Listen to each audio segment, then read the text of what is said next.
Maverick News, the antivirus program for your mind. And now, the Freedom Reporters.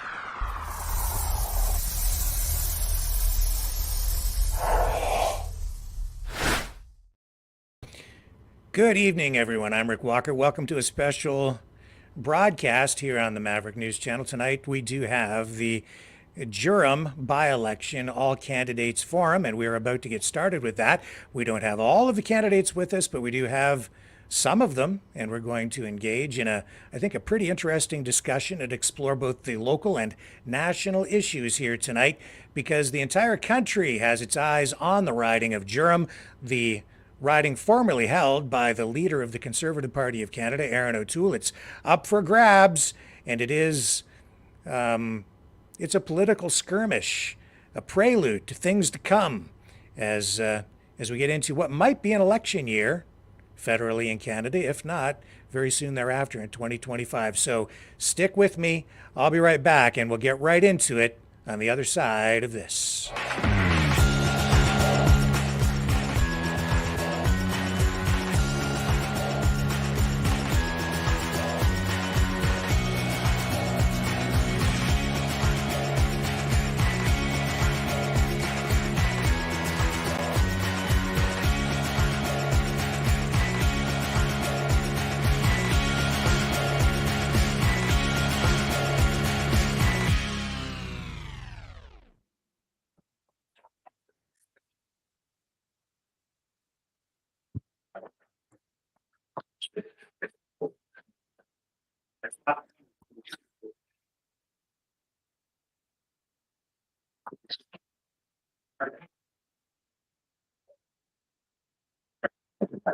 Okay, hello everyone. Yes, my name is Gail Robertson, and my business right now is Gail Now, but I'm actually a recovering journalist. So I spent over a decade in mainstream media.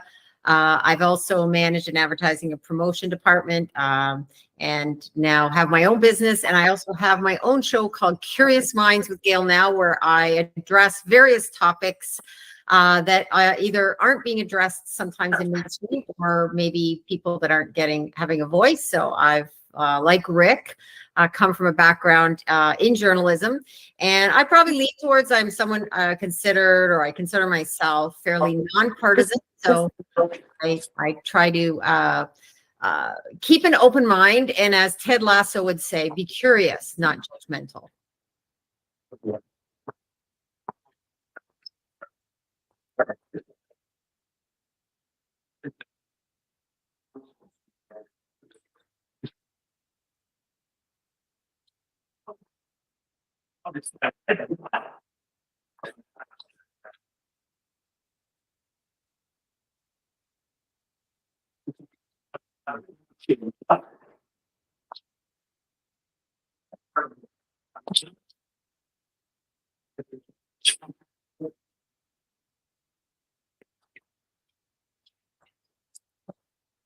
Apparently, I'm seeing the chat. Icon was coming in clear, but you're having some audio trouble. So I'll have to do this. How about that? That's probably better. All right. The audio system is a little wonky. Okay, so Gail, hello everyone. I was just saying that before we get into our introductions with all of the candidates here tonight, we're into a forum looking at the riding of Durham, which takes in that red dot there on the Southern Ontario map of Mississauga, Scugog, Oshawa. It's in the Greater Toronto Area, formerly held by the leader of the Conservative Party, Erin O'Toole. It's up for grabs. It's an important riding. It's a by-election and a prelude of things to come as we get into what could be an election year this year federally, putting Justin Trudeau and his Liberal government, I guess, on trial with the voters, and we'll see what happens. We don't have all of the candidates here with us tonight. We do. I have to mention, out of fairness, that there is a new Democratic Party candidate, Chris Borgia. We have Pranay Gunti, who I thought was going to show up tonight, said he was coming, but isn't here. He's an independent candidate. Jamil Jivani with the Conservative Party. I don't think he has done any debates and is not really doing any interviews with media that I've seen. So he did message back finally and said that he's not showing up tonight. Kevin MacKenzie represents the Green Party, also not here. Robert Rock with the Liberals, spoke with them, looked like he might come, but so far no show. Maybe he'll show up. Adam Smith with the Rhinocéros Party, very elusive. Never got to speak to him, very difficult to find. And the rest are here. So let's start with Grant Abraham on the other corner and have you introduce yourself and what party you represent, Grant. Your microphone is muted, I think. Yes, it is. Thank you very much.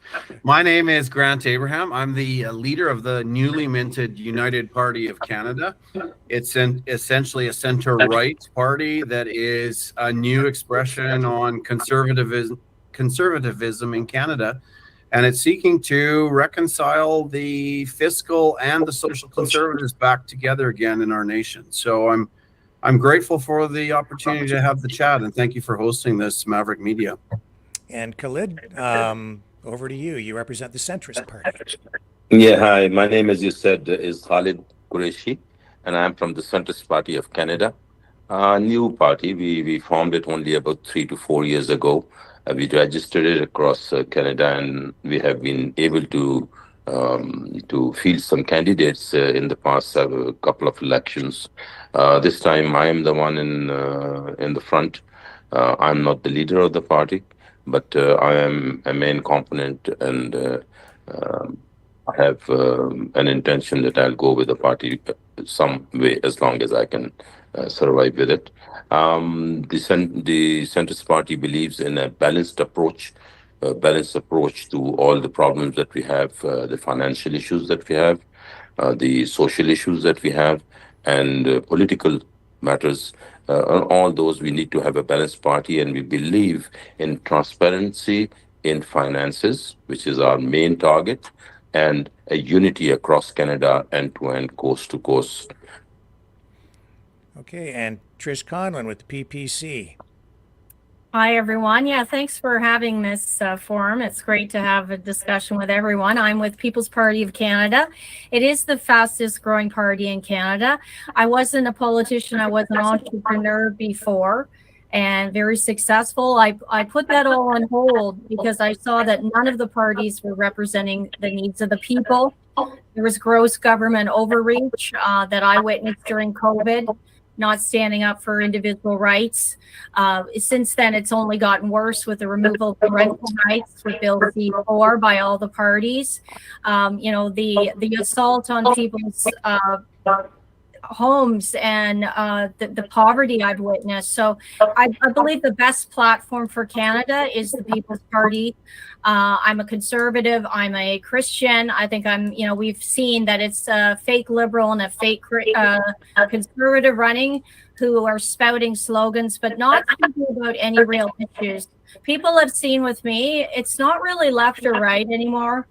It's right and wrong. And when you have a government that's making people poorer, sicker, and more demoralized, and there's no opposition, we have a weak opposition. It's time for new leadership in Ottawa. And people know me. I came to the community almost 20 years ago with my late husband. We bought a dealership, wanted to, employ people with jobs. Since then, I've raised my kids here. I spoke out during COVID, and some people who didn't like that now come up to me on a regular basis and thank me for the courage that I have. Now, I know there's an audio issue with everyone here. Yes. So what I'm going to ask is if when you're not speaking, if you could just self-mute your microphones, that would be of great help. Yeah, I'm just wondering, Tish, are you wearing earpiece? No, I don't think it's me. I just have my one microphone on. Because I'm hearing you twice. I think it's like pinging around. I don't know what. Anyway. Yeah. I don't know. Because I've done podcasting myself. That was one of the fun things I did. When my business was basically destroyed through censorship, but I started podcasting. So I have a mic here, but I haven't had that echo. I hear it with Rick as well. It's better now. I'm thinking if everybody keeps mics off except when you're speaking, it may help. We'll give that a try. And Rick, I just want to say thanks to the people in the chat that are letting us know. I'm keeping an eye on that. So we'll try to, I know audio is always an issue, so we'll keep an eye on it. And okay. Would you like me to say that again? Could you hear it? No, I think we got it. We got it. Okay. It was just a little echoey, but no, everything came through. It's just a bit of an echo. Okay. So now, Trish, you ran in the last election. I'm just going to show people the results from the last election in 2021. Aaron O'Toole came away with 46.5% of the vote. The Liberal candidate at the time, almost 30%. The NDP, 17.5%, and you came away with 5.5%. So that's kind of where things stood in 2021. It has been a conservative stronghold, but things are a whole lot different now. The issues, I think, are a bit different. We have different candidates as well. And Gail, let's get right into the questions because we want to keep this thing moving along. And I'm going to throw it over to you. Okay. Number one question I think is on a lot of people's minds is what would you do as a newly elected MP to address the issue of inflation in terms of people finding it difficult, for groceries, rent, and mortgage payments? So what would you do to address inflation, and maybe give a little bit of a overview on your economic policy in 20 words or less? Okay, let's start with Khalid on that. Sure, why not? Yeah, inflation, I've been suffering from it. I go out to the grocery shop and by the time I'm done with just enough of what I have, my budget is gone. So we are all suffering. Inflation is a reality. There's no need for blaming any government or whatever for the inflation. But the question that we ask ourselves and we ask our government, whether the government is on the local level, whether it's on the provincial level, or it is on the national level, the federal level. The question is that are we a rich country or are we a poor country? Are we a struggling country or are we a successful country? Which country are we?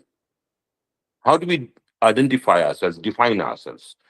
Is there something that we can understand? If we are a rich country, then we should behave as a rich country. Then if a rich country has homeless on the streets, have beggars on the street, we see so many beggars that I feel embarrassed and I sweat when I see that in Canada.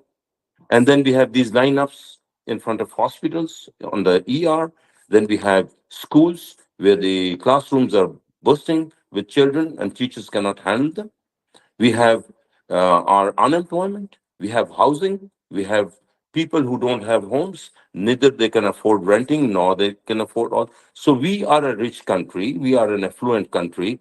If that is the case, then why is it that we are suffering all this? Why are we being taxed so heavily than other countries and heavily than other provinces? And why are we then still suffering? If we are a poor country, then why is the government of Canada spending so much money outside the country? Why is the bureaucracy having so much money going into their pockets? Why is money going and flowing into the pockets of these big corporations and banks and financial organizations? One way or the other, we are either rich or we are poor. So let's behave that way. If we are rich, then we should show that we are rich. The money should trickle down to my pocket. Okay, just follow up though. What for everybody? What would you do to deal with inflation? Because you've addressed the problem. So the first very simple method of controlling this is that if we are poor, let's behave poor. Let's not spend money. Let's stop spending extra money in places where it's not required. Send it back to the municipalities. Send the money back to the municipalities where the municipalities can make their own programs and handle.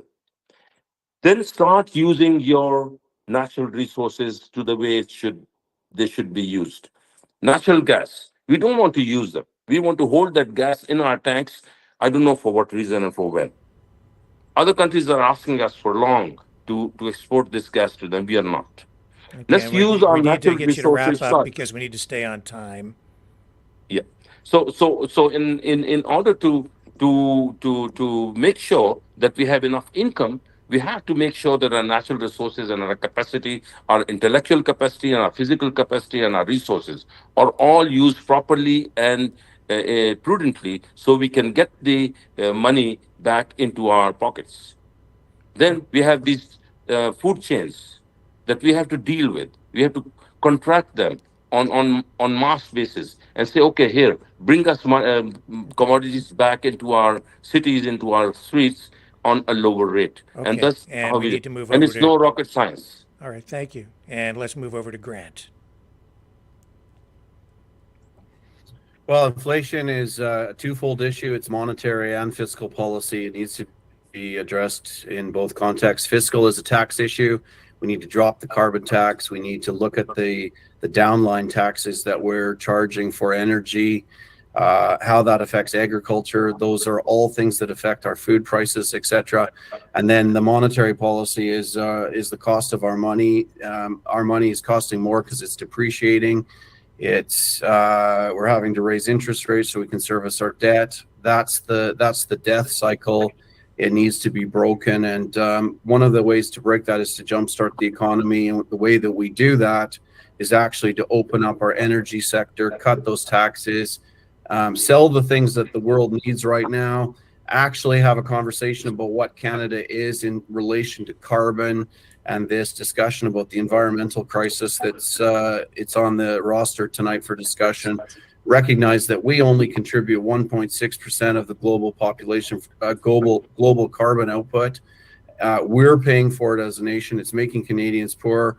But nations like India, Pakistan, China, developing countries are not paying any, but they're the major contributors to these issues. So we gotta reset the balance and actually move away from this carbon issue where Canadians are paying the brunt of this, and move to a place where we're actually stabilizing our people and our nation. And this impacts almost every other conversation we're going to have as well, particularly food prices with the cost of developing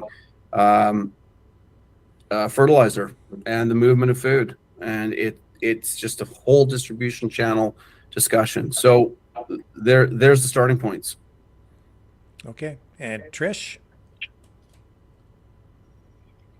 The People's Party of Canada has an excellent platform on fiscal responsibility. We also believe that the carbon tax needs to be immediately removed. It's impacting not only families, but small businesses.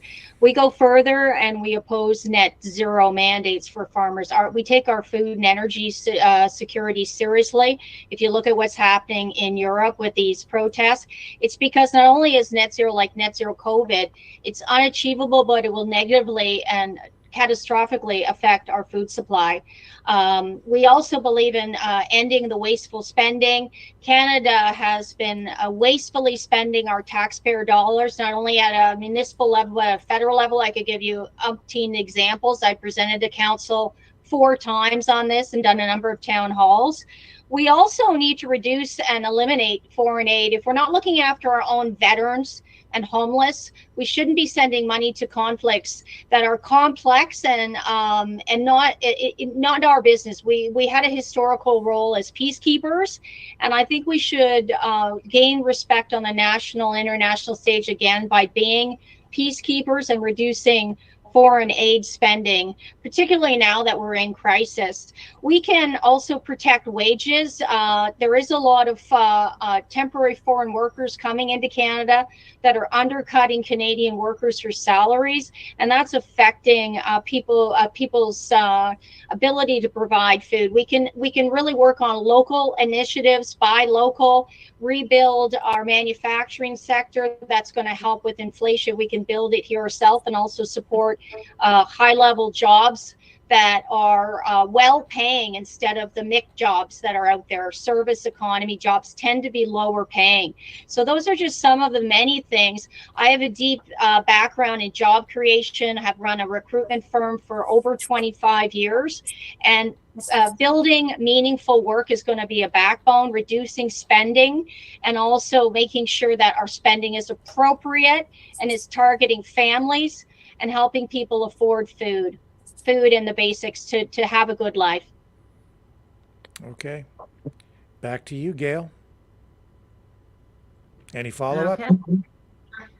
No, I think everybody addressed it in a way that I mean, we're also missing our the other two candidates that would probably address also the questions, but I thought each person gave some ideas, which was what we're trying to get to. So the next question, also one that is I think top of mind for a lot of people in terms of the impact on what is happening on our communities. So what is your position on immigration policy into Canada? Is it my turn? Okay, let's start with Trish and we'll go around the Okay. clock that way this time. Okay, thank you. Yeah, the People's Party of Canada is the only federal party that maintains we need to lower immigration significantly. We've had in 2022 over 600,000 immigrants and non-permanent residents into our country, and it's put enormous stress on housing, healthcare, and jobs. We're in a stagnant economy right now.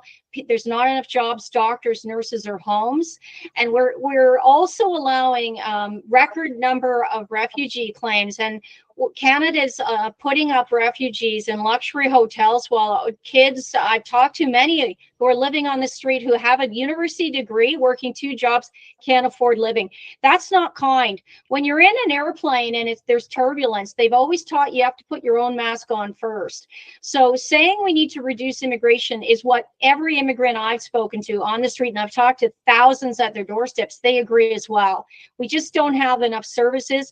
And I think to be responsible as a nation, as we go through a turbulent period, we need to reduce immigration. We also need to better screen potential immigrants for values and also for their skills for Canadian jobs where they may be missing skills. I've had many wonderful immigrants come to my office for new jobs who had excellent attitudes and skills.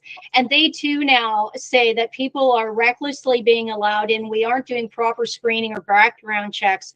So the People's Party position, which I support as a Canada First MP, is we need to clean up our own mess right now. We're in turbulent times. We need to significantly reduce immigration to solve the housing and healthcare crisis so that our elderly and critically ill aren't dying waiting for treatments. So we will reduce immigration, and that is what the constituents of Durham want as well. Grant, over to you. Well, this is definitely an interesting conversation because we've never had this problem in Canada in relation to the correlation with housing and immigration. And so the conversation must be set in the context of demand that is coming into the country through immigration and housing. And I tend to see these issues as requiring a solution that fits into a broader economic strategy that actually helps us decide how much immigration we have, starting with a moratorium until we've actually created a supply issue for our housing and we care for these issues. Now, it can be a very short-term thing, but we need to look at this. I don't think the PPC is the only party with an immigration policy like this. And we need to think carefully about what we're talking about when we say things like that. I just think that the economic framework for Canada has been stretched too far. I think the big issue in our country is we're not asking why we're having this increase of immigration to this level and why our government is pushing this far. We've always had a responsible stage growth that allows people to immigrate into our nation and allows our country to absorb them and adapt to our culture, our traditions. And we're not doing that right now. And we're seeing that. I was downtown in Toronto on Sunday, and I was really amazed to see a Hamas demonstration that was pretty assertive and pretty aggressive. And we're having immigration challenges here that we need to talk about. And I'm a little fatigued, actually, in our nation where we're skirting around these hotter issues, where we have to actually look at this agenda that is rolling out in relation to a discussion about having an aggressive position being taken on our streets that is completely opposed to Israel when Canada is very clearly aligned with Israel in terms of its foreign policy. And these are issues that we need to discuss. We need to stop having these sanitized conversations about the just in economics.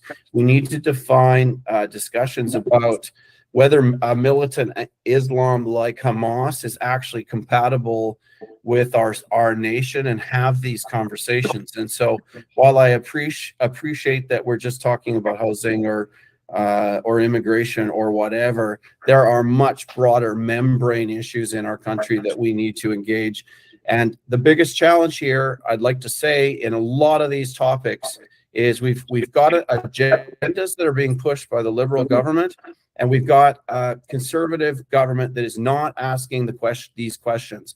And that's one of the reasons why we have a PPC. That's one of the reasons why we have a United Party of Canada asking these issues.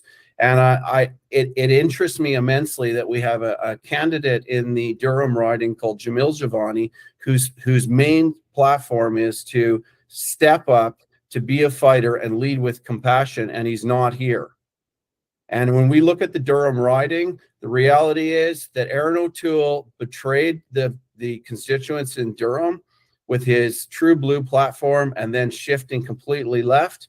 And now we have another candidate who's saying he's going to fight for us, but he can't even approach and have these conversations, because the reality is that those candidates that everyone is looking to vote for because they just want to get rid of Justin Trudeau, we're not actually having those conversations because they're not showing up. And the truth is, the candidates are going into the party, and the grassroots agenda of the actual constituents are being silenced. And this is a pattern all across the country.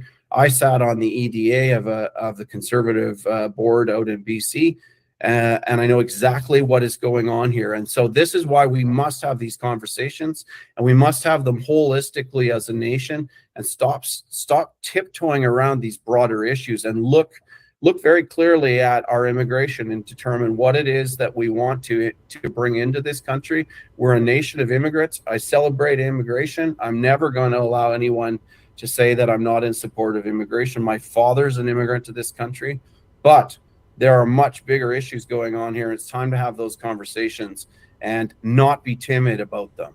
Okay. And Khalid, make sure you unmute your mic. I muted your microphone for noise suppression. So make sure you unmute it. And Yeah, hi. Immigration. The take that the Centrist Party of Canada has is that immigration is a must, is a necessity for Canada. We have a very wide, very big landmass, one of the biggest countries in the world. We have natural resources. We have our borders open to oceans, and we have so much more. We need people. So saying that immigrants coming in, on one hand, are a burden on the economy is absolutely wrong. It is important that we must get. The only problem is that the management of these immigrants is the responsibility of the government. If they bring in immigrants, 600,000 in 1 year, and we do not have the infrastructure for that number, then we are making a mistake somewhere. So it is not the influx of the immigrant that is the issue. It is the management of those immigrants that's the issue. And if we say that as far as I understand, when we are getting these immigrants every year, we issue a list of the required categories of these immigrants, categories in terms of experience and in terms of their profession. So if that is the case, then somebody somewhere is making that list of categories. And that list goes out, and then across the globe, we get these people according to the slots that we have offered them. Why is it that these people, when they come in here, they don't find the jobs that they have been allotted for? So there's some massive mismanagement on one hand. So it is not the influx of immigrants. We cannot stop that, or we may be able to control that and organize that, but we have to manage it, and manage it properly across the shores of Canada. But the more important thing that Grant has said is, and I'm completely in opposition to that, the coming in of the type of people or pointing out to the type of religion they have, or the type of faith they have, or the type of creed they have, or the type of caste they have is completely not acceptable. We cannot simply allow people to come in based on a certain belief or a certain religion or a certain type or a certain region. We are a country who has been a neutral country, has been a sympathetic country, has been a kind country. We have people with big hearts. Canadians are known for that, and we cannot have a policy which goes out into the world saying that we are discriminating one over the other. If we have seen rallies on our streets in the past few days, and if we are allies with Israel, well and good, we are. But being allies with Israel, if I am an ally with you, it doesn't mean that I will not stop you when doing something wrong. It is my duty as a Canadian, it is my duty as a country, as a Canadian, who is known for a certain character in the world, to behave according to that character. And Canada will behave according to that. Okay, and because...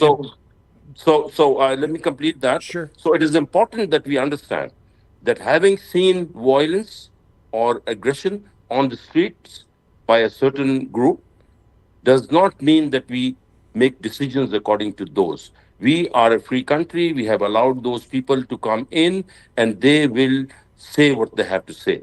And we must listen to them, and we must according. Our Prime Minister goes out and says that we are standing with Israel unconditionally, and that all parties, all political parties must be friends with Israel. This is what the Prime Minister said. The Centrist Party of Canada does not agree with that. There's nothing in the world which is unconditional. We have a contract, we have an agreement, and there are conditions. So there's nothing unconditional. Okay, so what I'm going to do, because you did address Grant directly, is I'm going to give him an opportunity to respond to that, and in fairness, we'll also allow Trish to respond if she wants to after Grant. Well, two issues I think there is. One is Khalid's trying to say that our housing issue is not because of demand, it's because of our ability to absorb the people that are coming in. That it's a ridiculous assertion, because obviously where is the fine line with what a nation can absorb? We've had very clear models of immigration that we've been able to absorb and enculturate, and we're struggling with that now.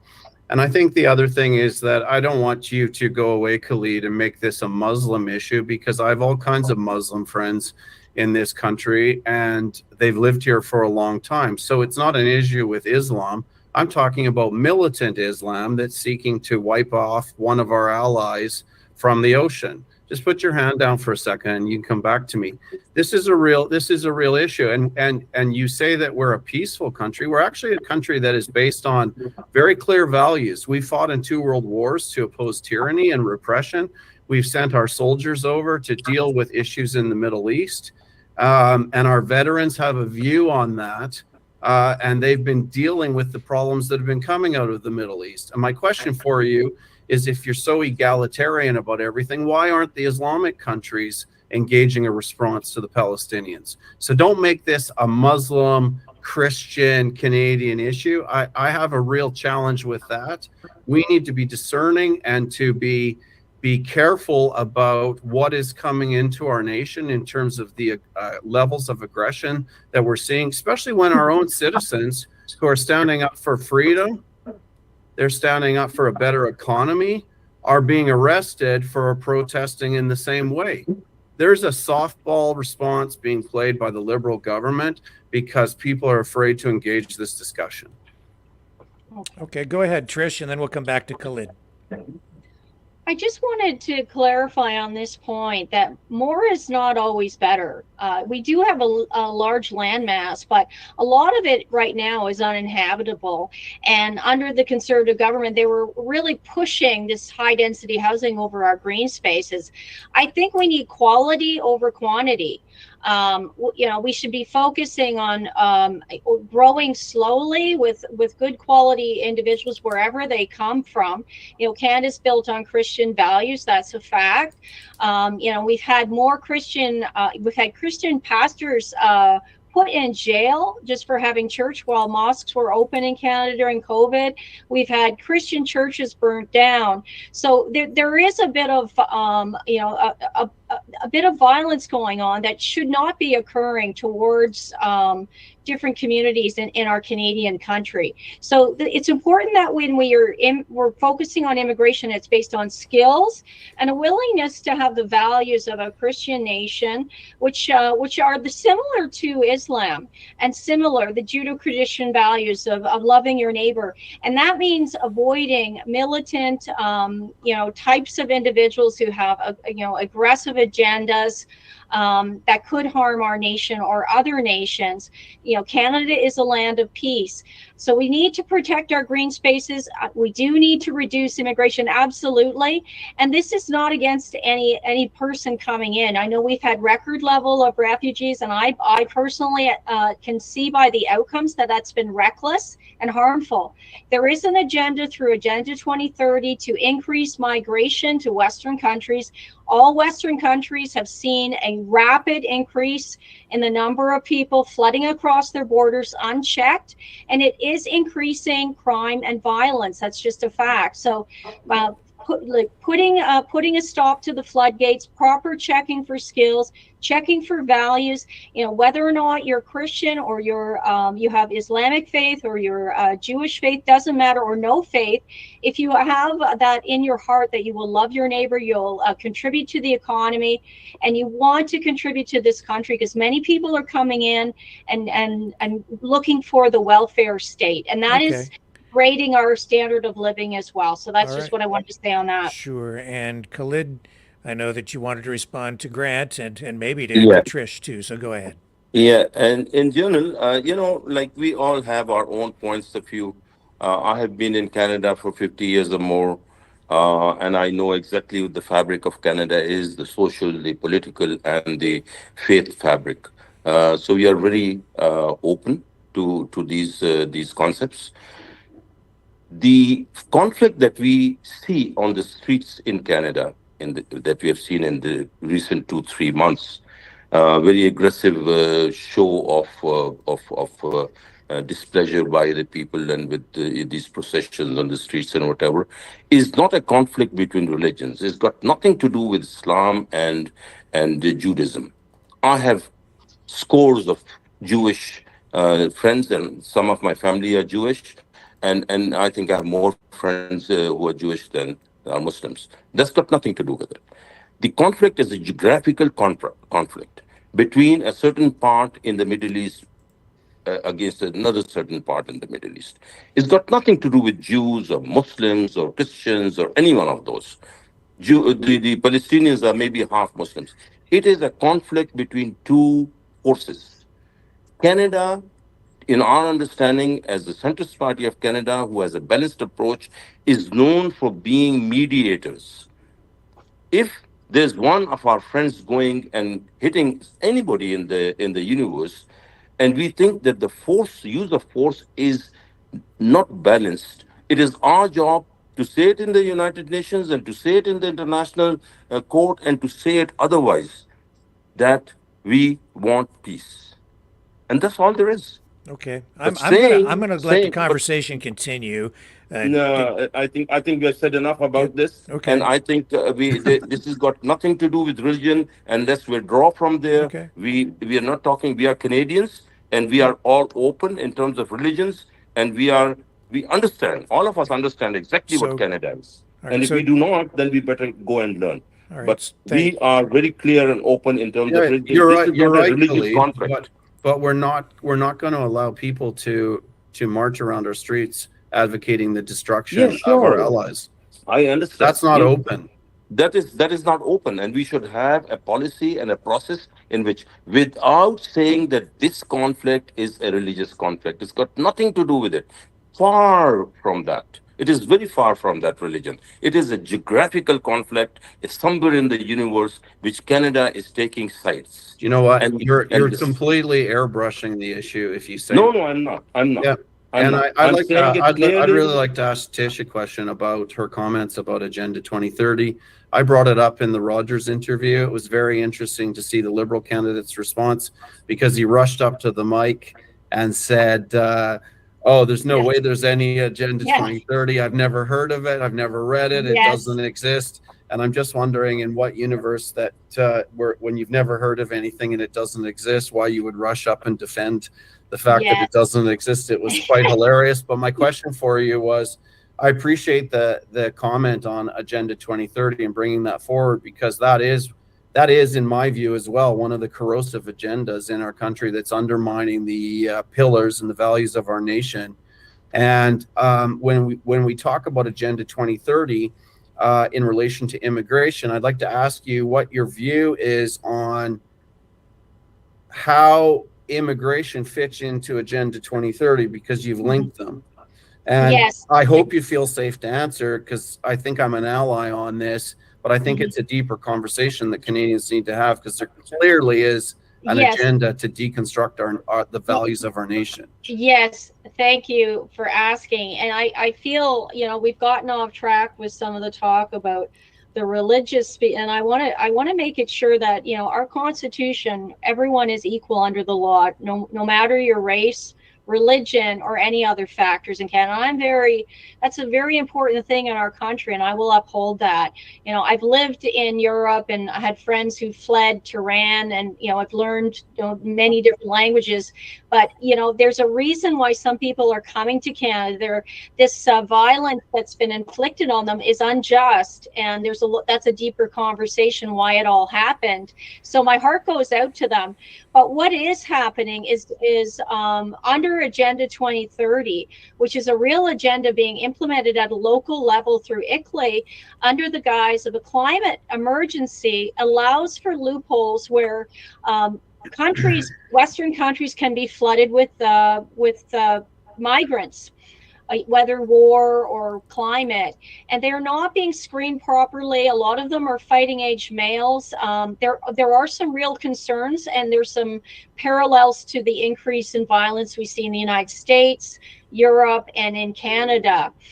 Canada is, as I said, built on Christian values, and we wouldn't want anything like Sharia law, extreme militant Islam to come into our country. Most Muslims I've met are wonderful, peaceful people, but this is a real agenda, and there is a loophole. People's Party will exit from that part of the United Nations, the allowing migrants to come into the country. And I think it's just prudent to screen that people share similar values no matter their background when they're coming into the country. But we see the results. It's like in the Bible, Matthew says, you will know them by their fruits.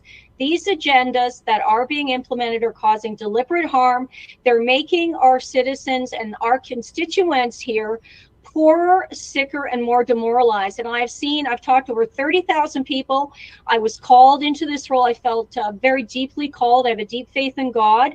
And I've listened to heartbreaking stories that whatever the agenda is it's massively harming people, and it is deliberate. And we see this across Western nations, and it must stop. And I think by removing the barriers federally with a new party, unfortunately, it was the Conservatives who signed us on to Agenda 2030 with both Mulroney, Agenda 21, and then Agenda 30 was Harper. They sold out our country. They signed us up for this climate agenda at a municipal level. Before that, climate was weaponized at a federal level. We all know the story of the Ice Age. This is going to happen. And we'll wrap it up there, and I'm going to throw it back to Gail. And Gail, I'm going to let you take the next question. Can I just ask one question there before, excuse me? To what end, Tish, is Agenda 2030? Why are we having immigration? What is the agenda of having an overrun of immigration into the country? That's the deeper question. To what end? Is there a destabilize? Are you asserting a destabilizing force in terms of military age men in your comments? Okay. Well, yeah, based on what we've seen already with the data, and you can only look at the data, and then what is actually reported through the government. Absolutely, it's intentional destabilization of our nations, and that's why we need people to oppose it at all levels, federal, provincial, and local. And that's why I pursued the federal role, because I think I'll be able to remove some of the barriers, help us exit from the UN, exit from the Paris Climate Accord, hold Health Canada accountable for some of the things they've done to contribute to making our population sicker. You know, I had a big event, it was packed, and I did invite Dr. Paul Alexandra, Dr. Chris Shoemaker, whose voices have been silent. So I think that we can course correct when people step into courage. We uphold our law, and we have a debate with different professionals for both climate and with COVID. The COVID experience implemented things that caused great harm to our people, and I think we need to investigate that further as well. Okay, and I'll let Khalid respond, of course. Is that okay with you, Gail? Yeah, And I think we're going to wrap up this topic. But if you can just wrap it up. I'm just Yeah. going to wind it up. It is disappointing, and I am actually very disappointed in the type of conversation that's gone on in the past few minutes. This is not a religious platform. The mention of the Sharia law, and the mention of the Jewish people, and the mention of the Muslims, and the influx of all this is not something that should have been on this platform. I have to say this, and I want this to be put on record. I will not say anything. We are Canadians. We believe in neutrality of thought. We believe in sympathy and faith to each other, to all faiths to be open, and we do not believe. I agree that violence is not a solution to anything. I agree that violence should not be imported into the country. I agree that if we start importing roots of violence into this country, we'll have problems in the future. That is agreed. But for People's Party and for United Party to take this platform to put on their agenda and to propagate that discussion between themselves is not acceptable. So I don't have an agenda. Okay, well, Agenda 2030 Okay, is all right. Please let me government speak. site. Please It's let me not speak. mine. Yeah. So It's I will not say anything in Okay. response to any of those. I Yeah. can. I have a lot of knowledge, and you know, I just want to but say, I will not say that. I will keep the peace on, and I will just withdraw from that discussion. But I did not like it. The taste is not good in my mouth. Thank you. I just want to interject because I think the points you made are very valid. And I think after listening to everyone, what I want to do is wrap up a little bit, because what I heard were some common points. And I think the other point I wanted to make is someone who spent a lot of time listening on these topics. And I knew this topic might be a hot button one. At the same time, this is something that people are talking about on the streets. And we have a somewhat, I think, good place here to have some of these discussions, Khalid. So I hear what you're saying, that, you know, what I've witnessed as of many years as a journalist, one thing I've always said is that, you know, there are good journalists, bad journalists. There are good people in certain religions, and there are bad people. And they're in every, whatever group you want to name someone, not everybody is good in that religion. Not everybody is bad, right? So what I want to go back to, we can have a discussion on religion someday, and all of us can be there, and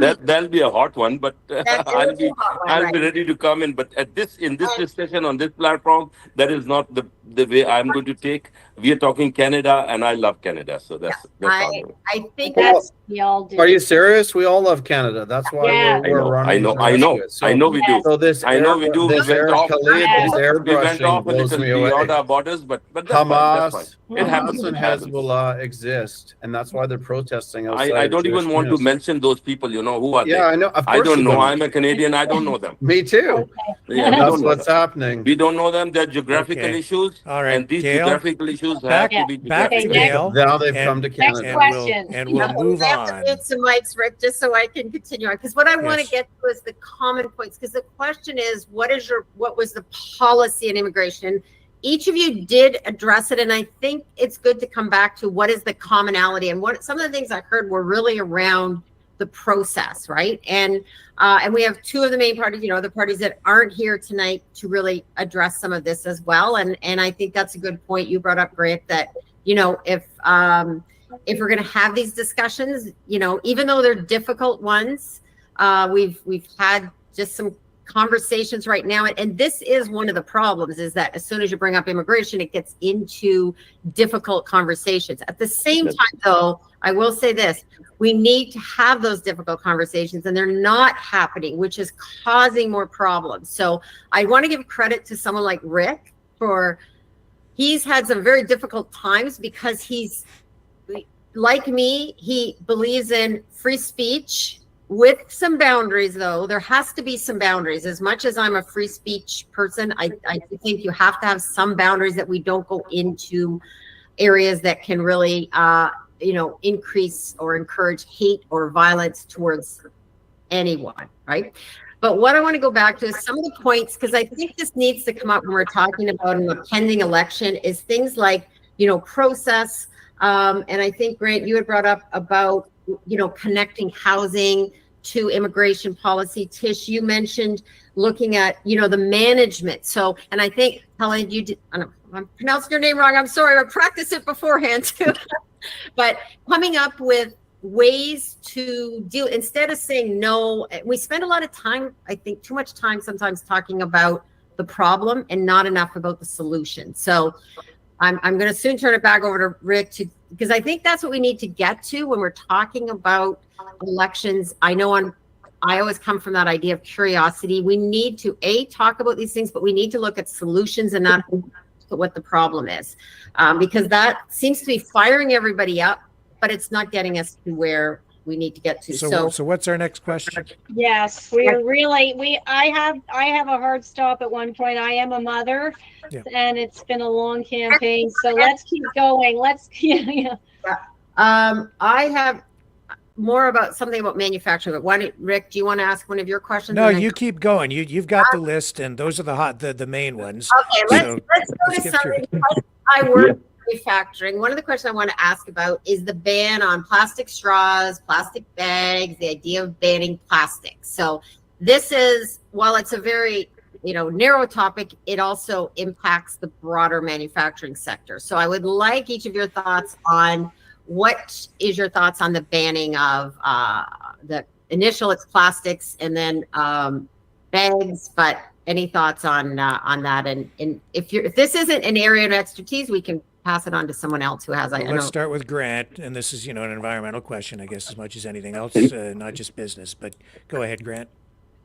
Well, I just think that we need to have a serious discussion about a continuity of a plan, because I went through a drive-through the other day, and I got a paper straw that used to have a drink that was a paper cup, and now I'm getting paper straws with fully plastic cups. So we might have saved a little bit of plastic being produced in a straw, but now they're using cups. So it just doesn't seem to make sense. I think it's very much an issue that we want to engage and take care of, but it's, there's such bigger discussions about the environment that we need to have beyond straws and cups. And I'm not saying it's not important, but this discussion about our environment, I think, as Tish has said, about getting out of the Paris Climate Accord, I agree with that. We need to have these bigger environmental discussions and actually assess, again, a part of a broader economic strategic plan. What is our response to climate? I'm not invalidating the effects of climate change. I still and continue to question the actual contribution of humanity to climate change, and I'm quite suspicious about the agenda. I think it's woven in to Agenda 2030 as well, in terms of why Canadians are getting poorer and why we're having this ridiculous agenda. The reality is, in Alberta, when we had our super cold weather, the first thing that the government said to the Albertans was, don't plug in your car. So, this issue of support and the grid and the well-being of Canadians has to be assessed in relation to the broader discussion about the environment and our ability to steward it properly. So I just think we need a deeper look. We're dealing with cliches on a lot of these issues without actually interrogating this carbon agenda as the environmental threat. Okay, Trish, go ahead. Well, yeah, I'm going to answer this sort of in terms of the questions that were sent. The one on climate as well, local and the climate agenda. I mean, I have to say I'm a registered holistic nutritionist. I've written 2 books, a deep knowledge into how we can clean up our air, soil, and water. And I do believe pollution is an issue. Yeah, and I'm a big thank you so much. I see how the toxicity in our food and additives that's going unregulated. When it comes to things like plastic, yeah, we could do a lot better with recycling. A lot of the plastics aren't recyclable right now. There's a lot of ways that we could support, better quality. For example, bringing back manufacturing to Canada, then you could have better quality produce instead of everything breaking down every year or two. So there's ways that we can use less and have things last longer. When it comes to the climate agenda, I do take a strong stand. Carbon is less than 0.04% of atmospheric gases. I think Dr. Patrick Moore, who's a great Canadian, co-founded Greenpeace, he takes a strong stand. His CO2coalition.org website is excellent.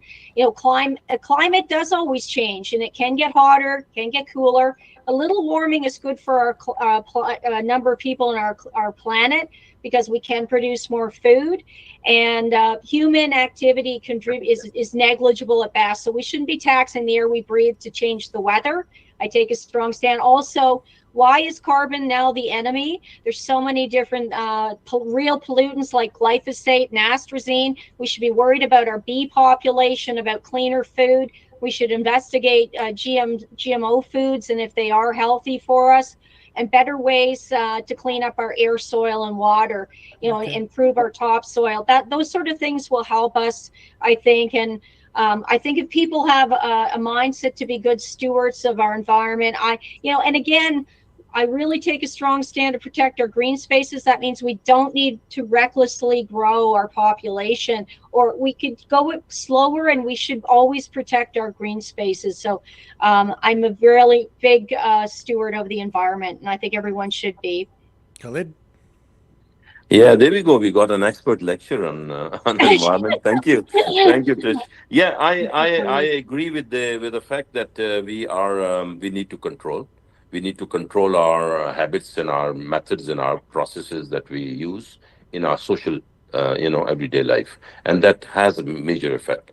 But the question is there? I have a very sensitive feeling. I have a feeling that behind this whole scene, when you see, like Grant said, in the market, a cup which is plastic and a straw, which is more important to be plastic, of paper, which actually collapses halfway through the cup. Why is it? Like, there's something wrong somewhere in the back. There's something which is happening which is not correct. Our economy and our financial system and the contracts that we give out are not balanced. We are not being honest to ourselves. So my own take on this is that we have to stop spending money on things that are not Canadian. We cannot go out of the Canadian borders and dish out money and then come back and say, oh, sorry, we don't have enough budget for you to pull you out of the streets, or we don't have enough budget to care for our environment, and we cannot, that will not work. We have to bring the money back down into the municipalities, into the cities, for them to be able to decide how they will organize and process their needs, and how this whole conglomerate of cities and municipalities across Canada will come up to a conclusion. So rather than coming from up to down, from top to bottom, we need to go from the roots up to the top to make a collective effect. And that needs a very genuine and very aggressive policy on the federal level. Okay. And that's what SmithConfirmed is going to work. I do want to move on, and it's sort of related to what we were talking about before, I think, in a way, loosely, to immigration, maybe not so loosely, the funding of the wars in Ukraine and Gaza. I can't remember who we're supposed to start with first, but I'll throw that to you, Khalid. Yeah. Ukraine. Russia and Ukraine have a conflict. We are interested in Ukraine because all the phosphate comes from there, all the fertilizers are being affected because of the Ukraine war. So there's an issue.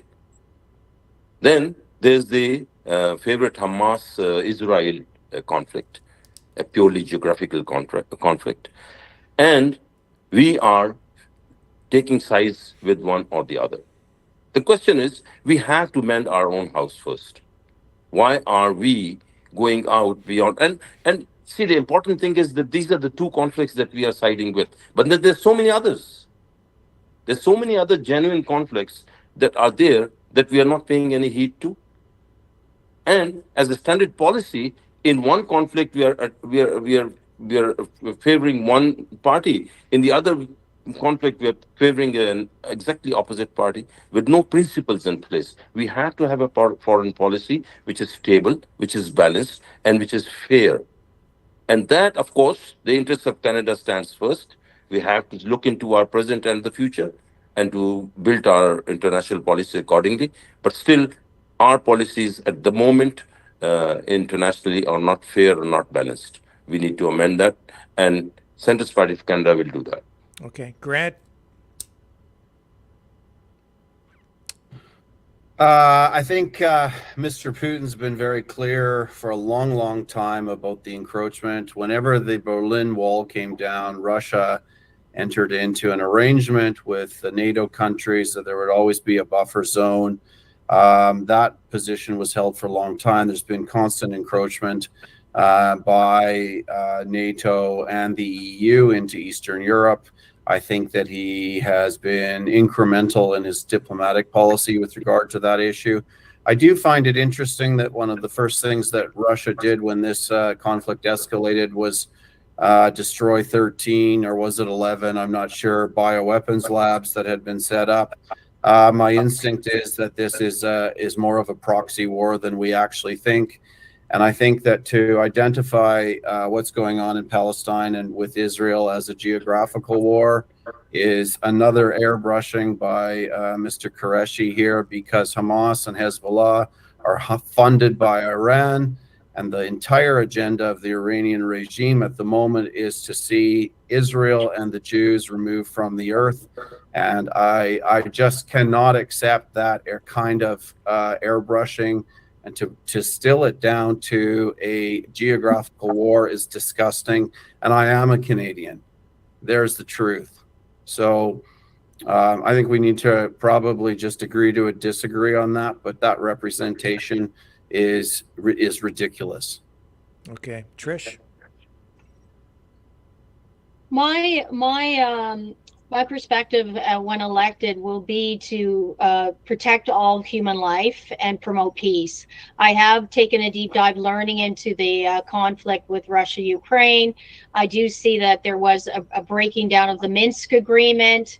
Russia tried many times to negotiate peace, even at the last minute, NATO forces encroaching, and then again, almost negotiate peace. We don't have all the facts in that conflict like a lot of others. There's been skirmishes all over Azerbaijan. It's just not reported in the news. If Canada was always having to take a side, it's sometimes very gray where's right and wrong. So I will protect all life. I think it's a tragedy in the Middle East. I think the loss of the lives of the children in Palestine, and that is unconscionable human loss. And I do hope very much and will advocate for peace in the Middle East, for a settlement. I know the Abraham Accords came close, and I think all life should be protected. So I think there's a lot of wrongdoing in the Middle East, and I don't think it's quite so clear. And my heart goes out to those who've been affected, both Jewish deaths through to brutality and the Palestinian lives lost. So I will take a path of peace when elected. Protect all life. Okay, Khalid, you can respond. I'm sorry, I wanted to stay quiet, but Grant's comment was needs response. I completely disagree. The conflict in the Middle East is not a religious conflict. You're connecting it to Iran, but you're not connecting it to Saudi Arabia or Iraq or Israel or to to Syria and others, or to maybe to Indonesia and Pakistan and all those countries who are Muslim countries. You're not looking at that point if you're just looking at Iran, which is not a very active partner. So we are listening to all this news from the U.S., and we're listening to one side, and we're making decisions on the a partisan decision. I do not agree. This is not a religious conflict. But Grant, you can keep your opinion, and if your party has the same opinion, then I'm not very, I'm discouraged with that. Yeah. But generally, as a Canadian, we know that you're a Canadian and you're a very true Canadian. So am I, and so is everybody else. And we will stay on. But our stance has to be neutral. Our stance has to be something which is more just than what we are doing.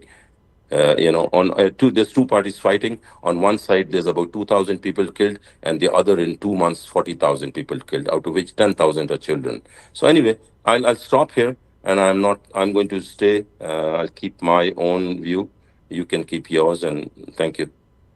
Okay. All right. I'm gonna throw it back to Gail so we can move on to the next question, because I don't want to get into regurgitating or rehashing information that we've already kind of visited. So can we move on to something new here, Gail? Yeah, this is an issue that came up. I'm in the Windsor area, so wondering what your thoughts are, or your positions are, on the role of an MP with the role of the municipality, and how you might work with them or not, I guess. So the one question would be, do you believe, this is on the housing file, do you believe municipalities should allow as of right in order to collect on federal funding for housing? Everybody aware of it? I don't know. I want to ask, because I mean, the as of right would allow for people to build up to 4 units without having to go through any approval process. Are you guys all familiar with that? Is that a fair? Is it, Yeah, I is don't it want fair to to even ask that? I got different questions sent to me. Just or these are just ad hoc extra questions now, or I think because of some things that happened in the news, some of this Okay. stuff was added in. If that's Um, specific, that may be too specific, Rick, and I don't. Yeah, I think maybe it's maybe a little unfair to throw that at them tonight, Gail. So can we just move on to something else from the list? Maybe this is something that's very big in the news right now, is the online Bill C, whatever, 63, the online. 63, yes. That's so. Oops. This is happening right now. It's about the issue around censorship, around what will be allowed in terms of speech. So it is a live issue right now, and if you are elected, I'm sure that since the election is coming up, that you'll be at the table and I'm sure discussing this. So whoever wants to comment on this, and what your position would be in terms of discussing this act. Go ahead, Trish. You can start. Okay, great. Well, this is a good segue into the whole topic of individual and collective rights, because when you have all these bills, I mean, these censorship bills, I will oppose all of them. It's caused catastrophic damage to not have open and respectful debate in Canada. So Bill C11 and now Bill C63.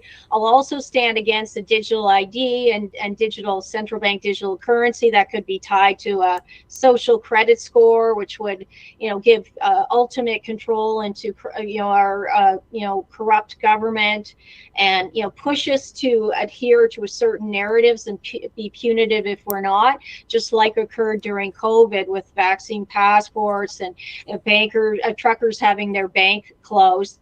But that specific bill, I will absolutely vote no on and oppose it. Absolutely. And I think what we need in Canada, part of the polarization, I do, fault the media. Our mainstream media has been fueling polarization, fear mongering to Canada. And I think they need to start doing their job of reporting truth, reporting sincerely, and also reporting hope There needs to be more hope given these opportunities for unification. So these sort of bills, I will absolutely oppose. All sorts of censorship. I mean, the foundation of all democracy is built on free speech. When you take away free speech and free dialogue, now just like Khalid, we have a conversation. We all don't agree. We have different perspectives, but we can have a respectful debate, and that's important for a functioning democracy. So I will absolutely oppose that and other government overreaches. Okay, so this is the third major piece of legislation to come forward from the Liberal government on addressing risks and problems, online censorship, child pornography. That's what C63, according to the Liberals, is supposed to be about. But you think that this is about something other than just addressing child pornography? I mean, I'll just add, then I'll let others, is that I'd have to look at the full the full bill. And again, a lot of times, and the Conservatives started to make these bills really long. I interviewed Randy Hillier on my podcast, Tish Talk, last year, and he said MPs and MPPs don't even read the bills. The party just tells them how to vote. That's how bad it's gotten in Canada. So we need shorter bills that address one topic. And a number of people said it would allow for digital ideas to use internet. I mean, it might sound good, but until you read the bill through and get a good sense of what underhanded things are they trying to push through. Like Bill C4, for example, remove parental rights and has caused chaos in the schools. Now, a lot of the and we can come back to that because I do want to talk about traditional family values and so on, but I'll throw it over to Khalid to respond to Bill C63, the online harms bill, which is brand new, just days ago. Yeah, it's strange that we have a bill like that in here, putting any condition, any restriction on speech, on free speech. Free speech or free opinion is the base, is the groundwork of our system that we have. But more importantly, every country and every environment has their own level of intelligence. For example, in Durham, we are one of the 7 most intelligent communities in the world. It's very strange that in Canada, where our intelligence level is very high compared to other areas, not the best in the world, but still acceptable. Can I get you, at the risk of interjecting here, can I get you to explain what you mean by that? That the 7th most intelligent? Yeah, I heard yesterday I was researching on the internet, and says that Durham is one of the most 7 intelligent communities in the world. Not the regions, communities. So which shows that there's people around, and I don't know who's doing this analysis. I would maybe challenge you to go into it. But if I find the full sources, I'll send it to you. Okay. But anyway, we can extract that. But I'm very proud to say that. That's why I'm saying it in Durham. But in Canada, having an intelligence or an IQ level which is higher than many areas, why would you put a restriction or a control on speech? We have had a free speech, and we have had free speech very successfully in here. And when we say child pornography, yeah, okay. But then, are we going to stop open discussion on it? So, my opinion is that there's no way that we can accept anything which is intercepting free speech in Canada. Grant, what's your view? I just want to interject about the intelligence. I think Koresh, you could be talking about it's sort of a digital transformation that Durham was ranked really high. So digital intelligence, not human intelligence. I don't know. I think we're getting off into the weeds here. Grant, can you maybe bring it back onto the main drag and talk about this new bill? Well, this new bill is a part of a series of, again, chipping away at our civil liberties in this country. We have to put this agenda in the context of what the Liberal government has told us already. They've told us that Canada will be the first post-nation state, which means that our sovereignty is being migrated to somewhere else by someone else. And I think when Justin Trudeau said that back in 2015 or 16 or whenever it was, no one really knew what that meant. That is a change in the social contract with Canadians and our government. People need to understand that. a lot of the things that have happened and that we've seen in terms of the overreach of government, big government, the passing of Bill C-4 in terms of parental authority, the primacy of parental authority, religious freedom, are rooted in this change to the foundational values of this country. We're seeing it as a discussion in relation to what Justin Trudeau meant when he said that there's going to be a reset. That's an issue. There's another issue with regard to foreign interference in this country. We actually had a Liberal MP come out in 2020 after a report was issued by the Security Committee within the government, and he went on YouTube to tell Canadians about how extensive the breaches were in our foreign interference. We have a government right now in the Liberal government that is compromising the integrity of this nation. I'm going to say that what I'm seeing from a legal perspective is actually treasonous, unless it's brought to a platform in an election so that people understand what a post-nation state means, or what a reset means. It's completely unacceptable that these changes are happening to the fabric of our country. There was not a referendum on it. They're a minority government making these changes. These are the deep issues that actually weave together the things that Tish is talking about here, why we're struggling around the heightened supply of immigration, why we're talking about censorship of the Canadian people, why we're struggling with economic issues because we're sending all our money overseas. There's a clear destabilization of our country. This is just another dot in the picture that we need to connect in terms of what is really going on in this nation. And this is the thing, forget all the other conversation that we've had tonight. I think the most important thing in this conversation is that we're looking at a group of people in Canada who are simply saying we're not happy with the Liberal government, and let's bring some more apples home and let's put more money in our pockets. The truth is, the Conservative government, the Conservative Party, whether it's Erin O'Toole or Andrew Scheer or Pierre Poilievre, in 3 elections, in 3 leadership elections, have never engaged these issues once. They're the most low-hanging fruit with the highest bounty of political benefit, and they haven't engaged it. They haven't talked about it. Why? Why not?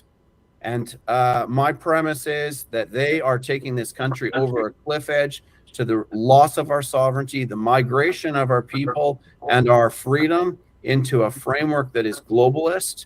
And no one is having this conversation. Unless we actually engage and have this conversation, we're actually going to risk losing our country. And people need to wake up to this conversation. And that's where I wanted to take it next anyway. We are seeing deep divisions within the country, culture wars, disagreements over everything from climate change to family values. We're seeing the rise of separatist movements, both in Western Canada and I think in Quebec as well. So what would you guys do to try to bring the country back together and save the country? Or do you think it should be saved? Are you even considering the possibility of breaking the country up? Because I know that there are some parties that do advocate for that. So Trish, I'll start with you. Wow, these are totally different questions, but I'm happy to answer them. I mean, it brings me back to when I was participating in the Freedom Convoy. I was there many weekends. I had lost my business. I was deleted off LinkedIn, which was my 25,000 followers. I effectively lost my business during COVID, so I went and joined the Freedom Movement, and there I had the most incredible conversations with people who had been separatists in Quebec said, you know what? I love you guys. It's not you, it's the government. Separatists in Western Canada who said, you know what? Hey, we're all pretty great. Aren't we? Don't we have a great country? It was the most wonderful, loving experience. And I am a strong advocate for the unity of our country, and I always will be when elected. And I think we have the divisiveness in our media is what we need to stop, and within our government as well. Calling part of what creates divisiveness as well is the policies of division, which include DEI. Diversity, equity, inclusion is anything but fair. It's reverse racism and discrimination. And we have to just start looking at people for the quality of their character and their merit when it comes to things. A lot of these pandering to special interest groups has caused fueled division. And we have to start creating policies that unify everybody. So, you know, there's deep divisions within media, but I'm a strong believer in the country, and I believe this country is great. I want to help rebuild this country. I want to help rebuild through regaining our manufacturing sector, which will provide jobs. People are united when there's jobs, reopening our energy sector, maybe equalizing some of the transfer payments over time. You know, I love our western part of Canada. It's a strong conservative part of Canada. I love the French aspect. I speak French, and my first job was in Quebec. I think the beautiful landscape, and I think that this country has a lot more to gain by standing united than anything else. And I think a lot of these separatist movements are fueled by economic frustration, by, you know, not having a job, not being listened to, not having a voice. And I think if we can give people a voice and allow for open discussion on all forums, and look for ways to unite the country through policies and through economic prosperity, I think we'll have a great future ahead of us. Okay, and the reason you're getting some different questions is because we're into the second half of the program, and I'm looking in the chats across all the platforms and Thank you. kind of responding to what people are saying. And Khalid, I'll let you respond to the question as well. I just want to add this as a journalist who's done debates, like, you don't always get the questions in advance, and in politics, you got to be ready to answer. That's fine. No, that's fine. I'm happy to answer that one. I'm a huge promoter of Canada, so yeah, that's fine. And we're here to facilitate discussion, not just have people sit there and read from a sheet of paper too. So, Khalid, take it away. It's all yours. Yeah, the Centrist Party of Canada has one of the basic three principles is unity across Canada. And that unity is our prime motive. West to east, north to south, we have to be one Canada, and there's no other way. There's no option. So the reason, and we have been seeing some problems, some tearing in the fabric of the social structure of Canada, also on political, but mostly social, and that has to be mended. And I agree with the fact that it stems down and trickles down from finances, our mismanagement of finances. In the past number of decades, we have been going down slowly. Our ethical codes have been being polluted. Our ethical codes are sort of losing control, and the management of funds is something that is going down and creating problems for the people. So finance control up at the federal level, going down into the basics, into the roots of the people, has to be done. And of course, in plain terms, providing jobs and improving businesses and increasing our investment into the people rather than outside the country, and also that we should start using our natural resources and increase industry. We do not have an industrial country. We have all the resources and all the opportunity and all the manpower and the intelligence that we can use to increase our industry. And open borders, you know, we are open to the Pacific Ocean, we are open to the Atlantic Ocean, and still we do not have the products and the commodities to export, where we have all the opportunity. So that is all there is, and Centrist Party believes in the unity of Canada as a primary principle. Thank you. Okay, and where is the United Party of Canada on this, Grant? Well, I'm definitely a federalist. I love this country. I think that for a long time we've been working off of the understanding of the nation as it was framed in 1867. That was Upper and Lower Canada plus the Maritimes, and then the West was opened up. And the way that happened economically was that the West became a subsidization product for Central Canada. The nation has now grown up. It's not really probably a very happy conversation in Quebec and Ontario, because It's they're the primary recipients of wealth that's being transferred from the West. This is a very clear issue, and the numbers are very obvious. We have to mature into a deeper conversation. Western Canada cannot be a colony of a colony.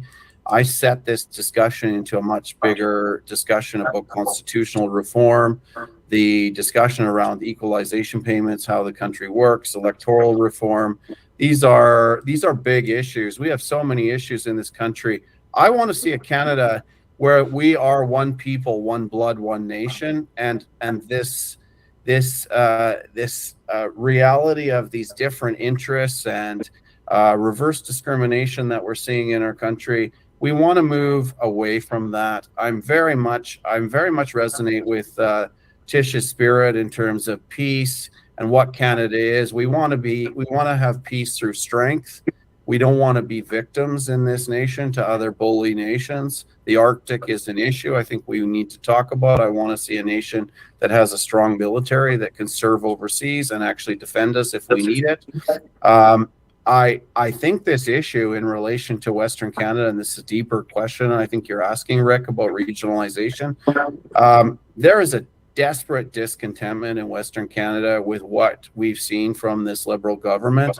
One of the reasons that this party has been formed is because we don't have political parties in this country that are actually addressing this issue coming out of Western Canada. We can talk about freedom all you want. The conversation has moved on even from the formation of the PPC, and I think this is where I need to speak with Maxime Bernier about this, because it's not enough now in a maturing nation like we're in just to talk about freedom and libertarianism. We have much deeper issues to engage in relation to our nation, and Western regionalism is a profoundly significant issue. I feel like when I talk to people on the street here in Ontario about this, there's kind of this vague notion of the West being kind of unhappy, but hopefully it'll just go away and they won't do anything about it. I'm starting to think that the way forward in this discussion, there's a famous saying in law, and don't take this literally, but it's like a 16th century saying. It says contracts without swords are meaningless. And what that means is, unless there's a real threat to the parties in a union that make people take notice and soberly engage a discussion, it doesn't happen. And I'm not suggesting a militancy or an uprising. I'm actually saying that one of the reasons I'm here tonight is because we need to take a higher valued position in our nation so that we don't descend into those situations, because the threat of that is actually real. And I'll tell you that because there is a militant component within our nation that, given the undermining of the nation that we've seen with the Liberal government and the inability of our key parties to actually stand up and speak to those issues, that people are having to be curtailed from actually taking issues into their own hands. Some of them are leaving the country. There's an exit of this in the country. But we've got to deal with this issue. I think this regionalism conversation is actually a really important conversation, because within it, in the sense that there's a credible threat of Western Canada saying, you know what, we're going to pick up sticks and draw a line at the Manitoba border. Goodbye. We're sick of subsidizing Quebec and Ontario with our resources, which is the reality since 1960. And I think if we actually have that conversation, we can actually reforge this country so that it's set up for the next 150 years. So I am a federalist. I want to see Canada stay together. But unless we have these conversations and actually deal with these deeper issues now, I think the country's seriously in peril across it. When we've talked about a number of threat issues now in the nation tonight. And these all may come to a head in different ways, and I'm trying to have the discussion to get ahead of it.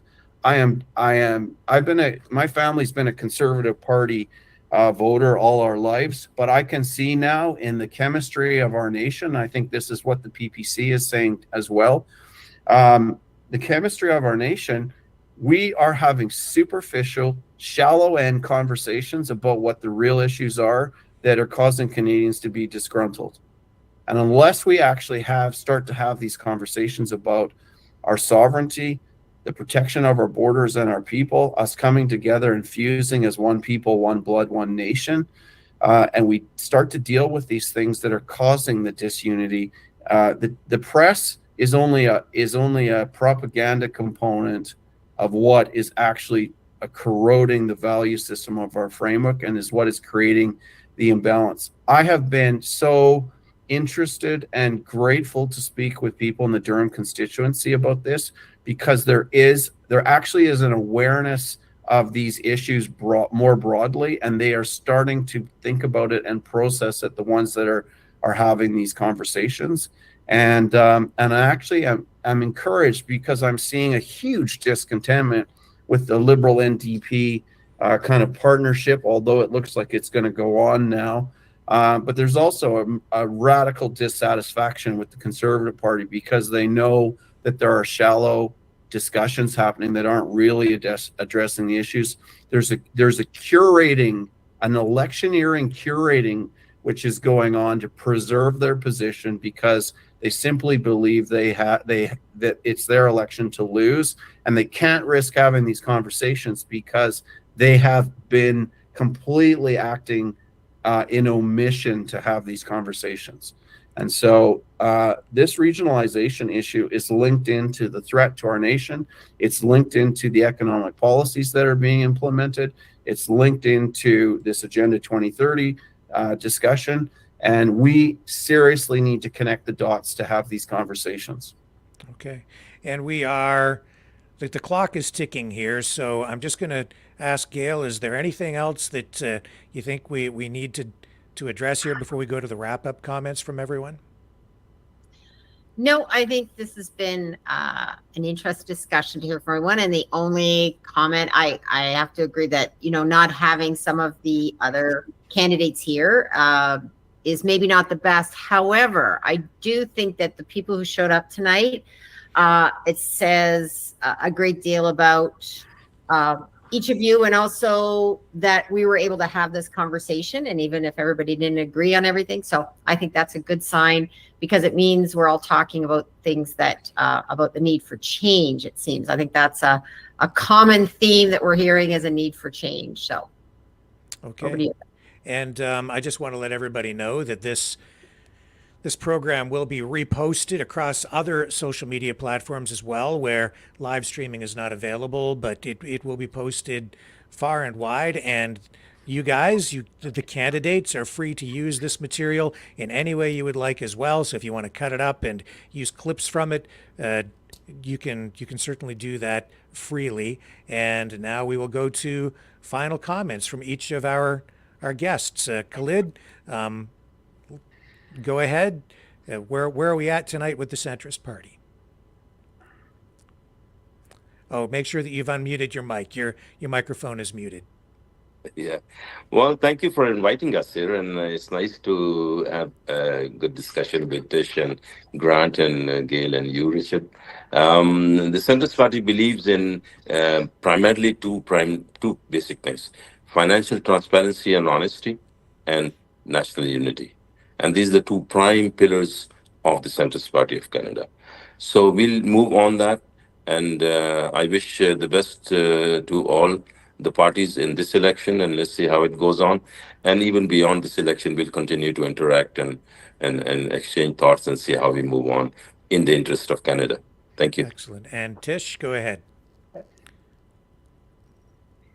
Yeah, I mean, I want to thank everyone as well, and enjoyed the conversation. I think there's not simple solutions, but there really is there is a road back for Canada. I firmly believe that.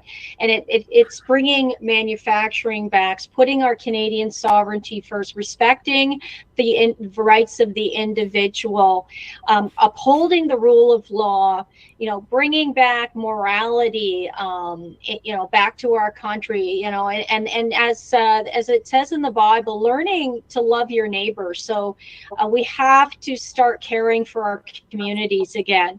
And what I lost, to take a stand was significant in my life, but it pales in comparison to what could happen if people don't take a stand for our country. And that's why people have, over the course of the last few years, grown to trust me. I've nurtured unity, open discussion, debate. Sometimes we didn't agree, just like Khalid today, and even Grant and I not on everything. And I think it's very important that you learn how to have a discussion where you disagree and you do it civilly. What I promised in this campaign, people really like the commitment to restore parental rights. I'm pro-family. It's very important. And we have a death government. It promotes death. We have one of the highest rates of suicide now. The biggest thing we boast about is the MAID stats, medically assisted in dying. We need to promote life. We need to promote families. We need to give young couples the opportunity to have children. All of these things I will support, and I also will reduce the immigration now to solve the housing and healthcare crisis. And I think as an MP, one of the questions you asked, Gail, was, how will you interact with the municipality? But overwhelmingly, people want lower immigration. I do need to carry forward that to Parliament. I think we should have a referendum right now. The Liberal government, even in the 80s, reduced immigration when we were in similar economic chaos. But I'm also going to protect the green spaces and will very much oppose net zero policies, because we have a rich farming communities in Durham. So I really want to go forward. I've written a number of books. I'm an emotional intelligence trainer. I've helped companies build thriving teams, learning how creative problem solving and different things. So I want to help our community be healthier, happier, and more prosperous. And all this can be done by removing federal barriers and promoting a healthy lifestyle here in Durham, holding some of our government bodies accountable for gross government overreach. I think that also needs to occur, and it hasn't. I can tell you, I used to vote Conservative because I have a small business. I cannot tolerate opposition that votes with the Liberals and NDP on almost everything that is not a true opposition. Already just yesterday, Polyev wants to send over more money and more weapons to Ukraine, which is unbelievable. Instead of helping to negotiate peace, we have far too many people perishing in these conflicts. So yeah. I will make sure in Durham that we focus on a Canada first policies and Durham first. Okay. And I think it's going to be a good outcome for PPC. Right. And Grant, United Party of Canada, wrap up. Yeah, thank you. Well, look, I'd like to see our country reconnected to the founding principles, which are the supremacy of God and the rule of law, and actually link our value framework back into that, because we're not having the discussions that we need to have, because we have a moral vacuum right now in this country. So there needs to be a linking up there. I will work to see the threat to our nation dismantled. As the leader of a federal party, we are looking to build MPs across this country. We're targeting 250 for the next general election. This agenda is seeking to be implemented from coast to coast. And this is something that I believe we need to be talking about. These issues that we've touched on tonight, we need to be talking about. We need to restore the strength of this nation. We need to return our sovereignty to our people. We need to ensure that freedom is secured.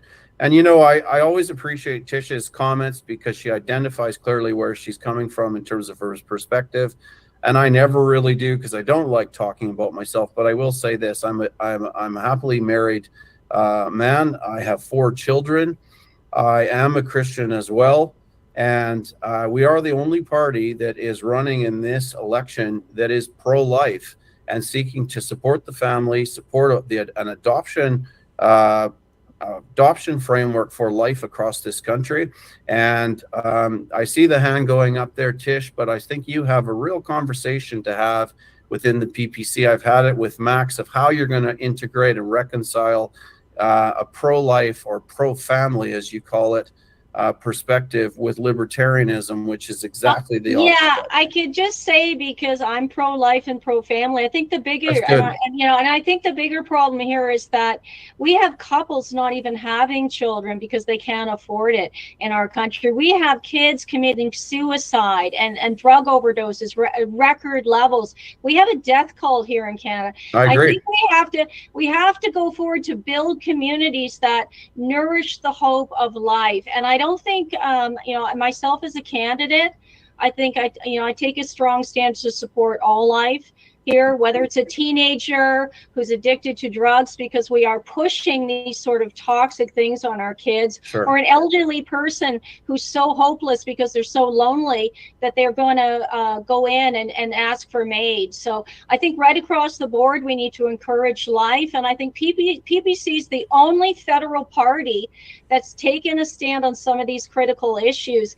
And you see it, whether it was standing with the parents, with the Million March where I spoke, standing with the truckers, standing against the mandates. And when you look at the personal loss that a lot of the people across Canada who are now PPC or People's Party candidates, they have taken slander, they've taken personal loss, and they stand for all the values that we need to rebuild our country. So I think it's by far the best platform for Canada. And that's Trish, why, and that's great. It's my conclusion. So maybe I could just finish. I just think I don't read that on your policy. I think it's a distinguishing point. And while you may hold those views, which I actually respect and honor, I'm not seeing that within your framework. I see your leader struggling to actually clarify that point nationally. And I think that that's an internal conversation that the party needs to have. I know that in some of the by-elections, as I followed along from across Canada in my book reviews, namely in Manitoba, people are struggling because there's not a forthcoming answer from the policy framework of the leader. This is not a directional comment towards you. I have no doubt that those are your views, and I like the fact that you always refer back to life and hope, because that is a huge piece that our nation needs. But the reality is the PPC is struggling with its governance model, and it's struggling to define what its framework is on this important issue, and to sugarcoat it with all those amazing things that need to happen.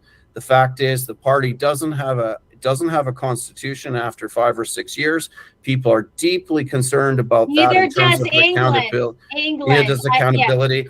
I would beg to differ with that, actually. But anyways, and I think that in terms of an assertion for a political party that's been around for 5 years versus England that has birthed democracy in the Magna Carta, that's such a shallow comment. But anyways, the PPC has to engage these issues, and people are looking for clear policy positions. It's not within the PPC's policy. And while I value your integrity in terms of speaking to it, the boat that you're on is not clear at all on the issue. And there's a profound dissonance between libertarianism and actually articulating a pro-life policy. And thank you. Those are my comments for this debate. Khalid, I know that you had your hand up, so you need to unmute your microphone. I did mute you again. Yeah, I raised my hand, but now I'll pass. Thank you very much, everyone. It was a great night, great evening to have been with you and talk to you. Thank you. All right, and with that, we will wrap up. Thank you all. Thank you, Gail, Khalid, Grant, Tish. It has been a great conversation. I think we kept things on track, and I'm very appreciative. Best of luck to all of you. Voting day is March 4th. I believe the advanced polls, have they closed now? I think today was the last day, right, for advanced Yes, they have closed voting? yesterday. Yesterday. Yeah. Okay, but March 4th is the big day. So best of luck to all of you in the riding of Durham. We will be watching. Have a great night. Catch everybody back here tomorrow night, 6 p.m. Eastern, here on the Maverick News Channel. Catch you on the flip side.